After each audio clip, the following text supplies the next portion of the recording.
welcome to this channel.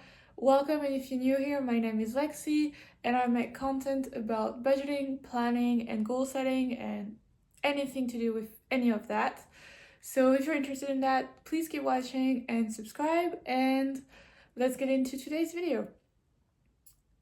So in today's video, I'm going to be walking you through my December budget. So if you're like me and you've struggled to set up a budget in the past, then you might relate with this video, because I've tried setting up a budget I don't know how many times in the past few years, and I just could never get myself to stick to it. Either I would end up overspending, or I just things would come up, it didn't work, it was too ambitious, not ambitious enough. I just would stop using it after a couple of months, and I never really managed to stick to a budget.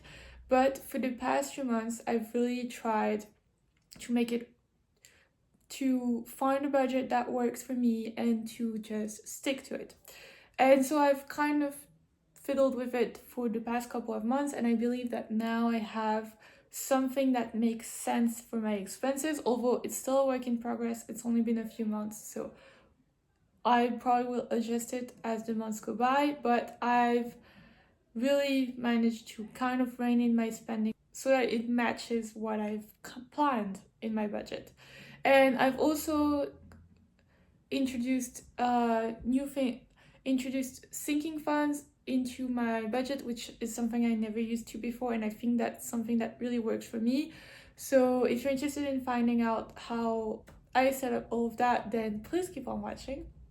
So I use Excel as my main budgeting tool because I just feel like it's so easy.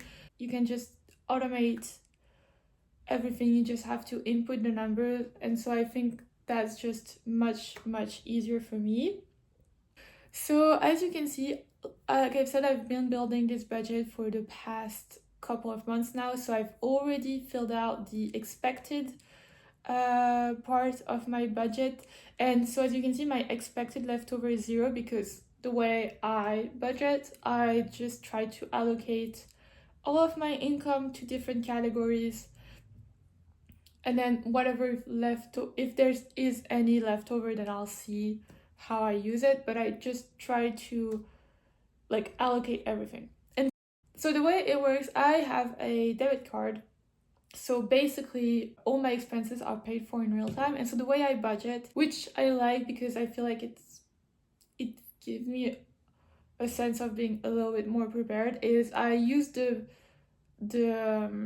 income for the prior month for the next month. So I've just received my income for November, so I'm going to input that in, and that's actually what I'm going to be spending in the month of December. So it's not my December income, it's my November income that I use for the month of December.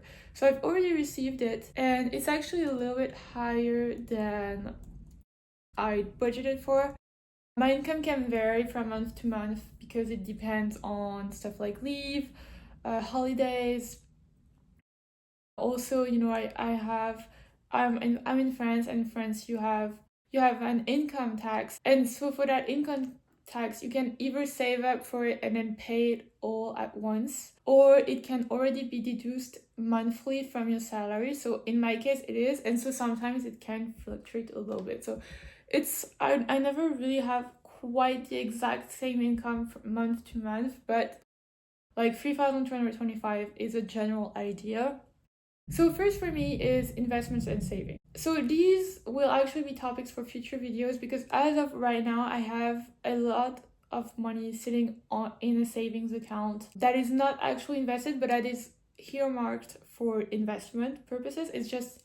It's something I want to get into 2025, but I just haven't found the right way for me to invest my money yet, the right accounts to open up, etc. So it's something I'm going to be working on in 2025. So if you're interested, definitely stay tuned for that. But as of right now, I am still setting aside money for investments and long-term savings, but it's just all sitting into savings account right now. and the process isn't yet automated, but the idea is for me in turn to just automate that so that at the beginning of every month 600 euros go to my investments account, and then about 200 euros go to my savings account. And so this savings account specifically is for long-term savings. So for example, house down payment, moving, all of that. So all in all, I set about 25% of my income for future needs. So like I said, it's something that I just do at the beginning of each month, so I'm just going to input it right away. And so my fixed costs, which I can also already put in because they don't really change month to month because they're fixed, they represent about 35% of my income, which is actually fairly low because I try to be mindful of that because it's something I can't adjust month to month, so I try to reduce my fixed costs as much as possible. So my insurance, I actually need to change that because it's the insurance for my apartment. And since I moved a few months ago and I now live in a smaller apartment, the insurance cost is less. So I'll input the exact number for this one because it does tend to change, but my subscription, that's YouTube, which is 30 euros per month, and my phone is also the same every month. So I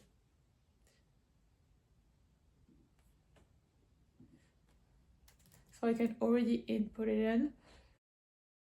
And then for my rent, so the amount that I put here doesn't exactly match my actual rent number, and that is because it includes the actual rent that I pay my landlord every month, which is a little bit less than 1,000 euros, and which covers some utilities like water, but it doesn't cover electricity and internet.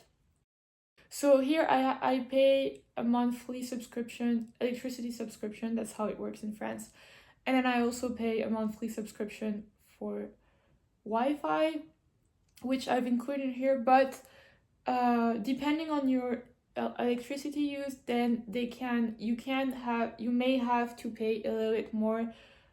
I think they calculate that every 6 months. They readjust your money. Like if you use less electricity than what you've paid for with your subscription, then they'll reimburse you actually. And then if you paid more, they'll ask you to pay a little bit more. So it's just a little bit of a cushion here. I may not have to use it. I may never have to use it. I may actually get back more money, but I prefer having it just in case. So then moving on to variable costs, those represent 40% of my income, which sounds like a lot compared to like investments and savings, but the thing is my variable costs actually also include what I call short-term savings. It will make sense as I go through it, hopefully, but that's just how it is. So transportation, 150 euros, that includes, so I don't have a car because I live in Paris, and so that includes my monthly public transportation card, which is fairly expensive. It's about 90 euros, and then it covers any train costs. If I take the train to go see my parents, friends, any kind of trip, then it would fall into that. So yeah, I came up with 150 euros because usually the maximum I will to go back to visit my mom, it costs about 30 euros round trip of train tickets, and the maximum I usually do per month is 2 round trips. So that amounts to about 150 euros. So yeah, for groceries, 140 euros, which might sound low to some people, but that's because in France you have a card called like a restaurant card, which is basically something that is something provided to you by your company. So basically they take a small amount from your income, and then they double it and give it to you on that card, and it can only be used for food expenses, and you have a daily limit. Like you can't go over 25 euros per day with it, but if like I usually for that purpose do small shopping trips, so I manage to buy a good chunk of my groceries on that with that card and pay sometimes for restaurants and all that stuff. So that's why it's low. I probably could lower it a little bit if I'm more careful with how I use my card, but for now I'm just going to keep it that way for December. I think that actually it's probably going to be lower than that for December because I'm traveling for Christmas and stuff, so I won't be buying my own groceries, but it doesn't really matter. Like if I have any leftover, if I go over into any one of these categories, I usually have enough leftover in another category to cover for it, so it's all good. Social, it's any activity, social activity. It includes gifts. It includes, just hanging out with friends, grabbing a drink with friends, whatever. Anything to do with social goes in here. And that's why if I ever decide to go visit friends, I sometimes input the transportation costs here. So, it's kind of flexible. I like having things flexible because at the end of the day, I just don't want to go to spend money that I don't have. But, you know, I can be a little bit flexible. Health is 90 euros, which sometimes is enough, sometimes isn't.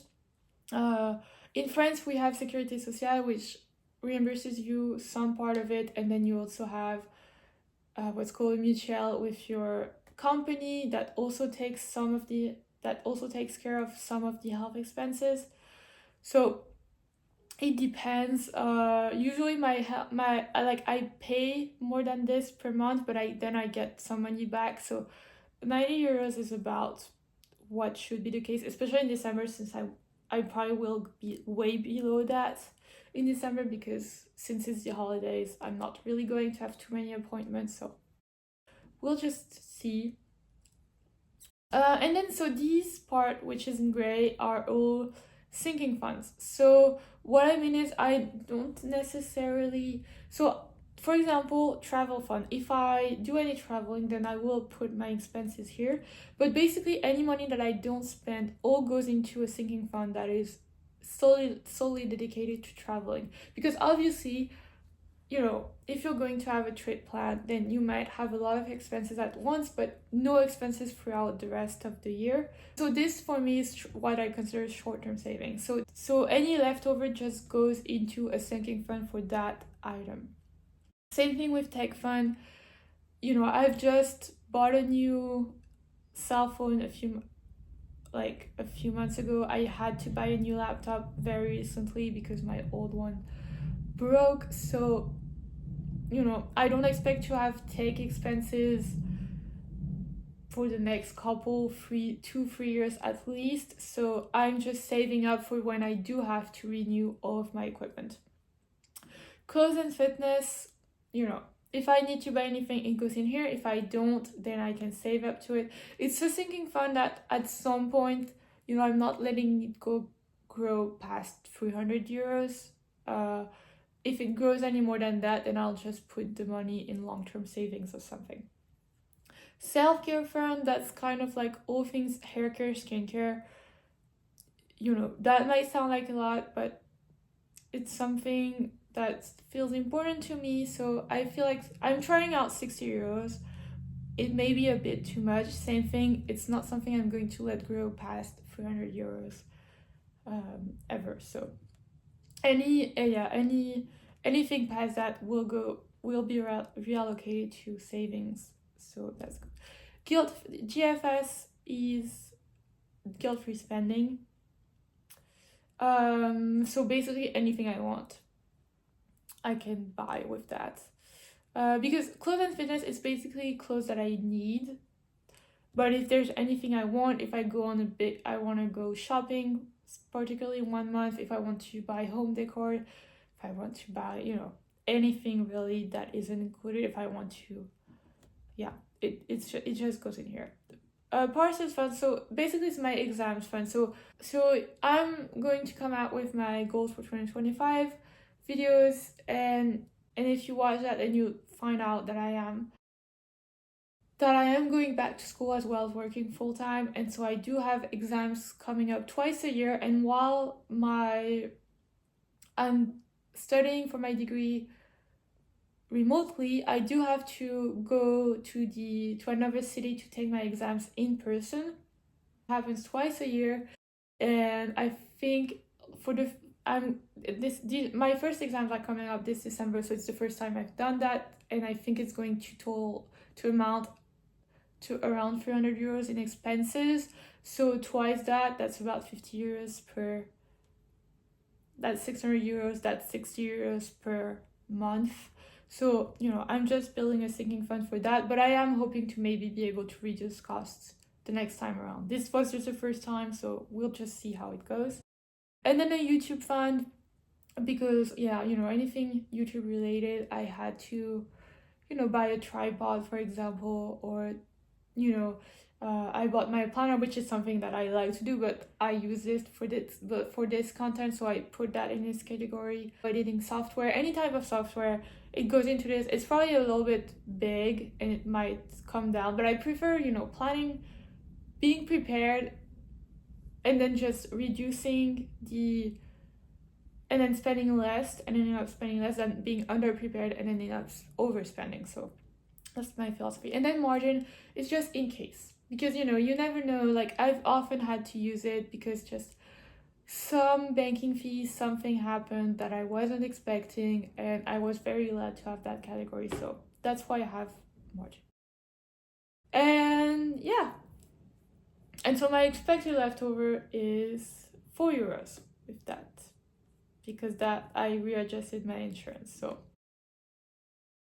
So yeah, that's it for today. For my December budget, I plan to regularly make monthly budget videos, so if you would be interested in that, then please subscribe, and I'll see you guys in my next video. Bye!